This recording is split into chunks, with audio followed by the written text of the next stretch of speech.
Quick sort बघायचा. ह्याच्या आधी आपण बाकीचे सगळे सॉर्ट पाहिलेले आहेत. कुठले कुठले बघितले त्याच्या आधी?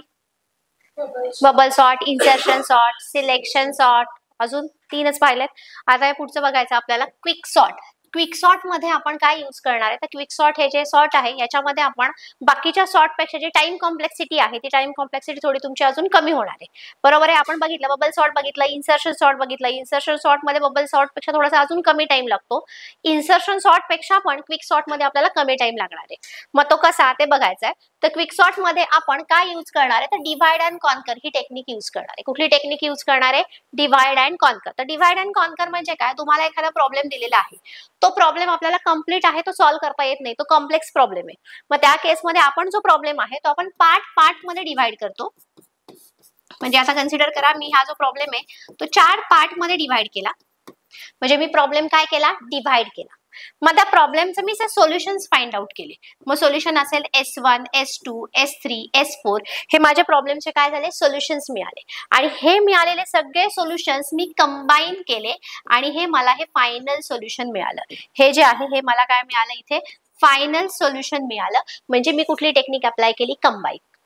Divide and conquer. कॉन्कर म्हणजे डिवाइड केला आपण प्रॉब्लेम, सब प्रॉब्लेम मध्ये तो प्रॉब्लेम पार्ट मध्ये तो आपण प्रॉब्लेम सॉल्व्ह केला आणि आलेलं सोल्युशन आपण परत एकत्र काय केलं? कंबाईन केलं.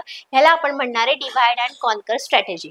समजली आहे सगळ्यांना डिवाइड अँड कॉन्कर स्ट्रॅटेजी काय आहे? तर याच्यामध्ये तुमचा ॲरे जो आहे तर या सॉर्ट मध्ये 2 पार्ट होतात. तर याच्यामध्ये आपण ॲरे जो आहे तो आपण पायवोट म्हणजे इथे याला आपण पायवोटलाच म्हणतो आपण की एलिमेंट. आपण एक एलिमेंट की एलिमेंट म्हणून कन्सिडर करतो आणि तो की एलिमेंटच्या बेसनी आपण ॲरे जो आहे तो 2 पार्ट मध्ये डिवाइड करतो. म्हणजे कंप्लीट जो तुमचा ॲरे आहे हा इथे ॲरे आहे तो तुमचा 2 पार्ट मध्ये डिवाइड झाला. म्हणजे इथला पहिला एलिमेंट आहे तो अप्रोप्रिएट की इथे प्लेस झाली आणि ॲरे जो आहे तो परत ह्या तुमच्या 2 पार्ट मध्ये डिवाइड झाला. मग 2 पार्ट वरती आपण परत सेम प्रोसेस इंडिपेंडेंटली अप्लाय करणार. म्हणजे तीच प्रोसेस आपण परत डिवाइड अँड कॉन्कर स्ट्रॅटेजी मध्ये आपण काय करतो?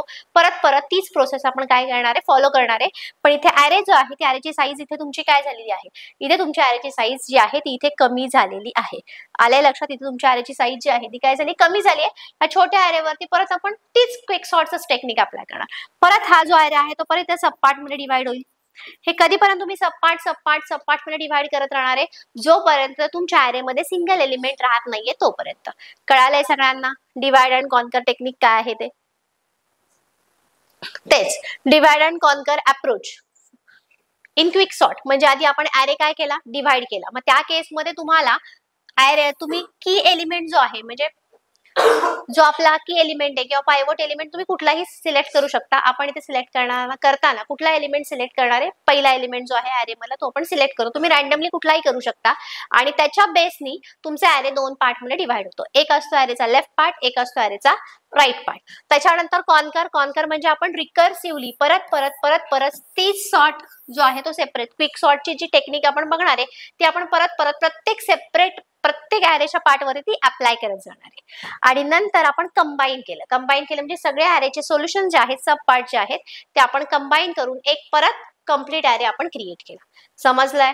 डिवाइड अँड कॉन्कर अप्रोच काय असतो ते? डिवाइड म्हणजे डिवाइड करा ॲरे, पायवोट एलिमेंट म्हणजेच की एलिमेंटच्या बेसवरती डिवाइड झाल्यानंतर ॲरे परत सब पार्ट मध्ये डिवाइड होईल. सब पार्ट वरती कॉन्कर म्हणजे तीच प्रोसेस परत रिपीटेडली करत चला आणि नंतर फायनल सोल्युशन आपण एकत्र काय करणार आहे? कंबाईन करणार आहे. कळालंय?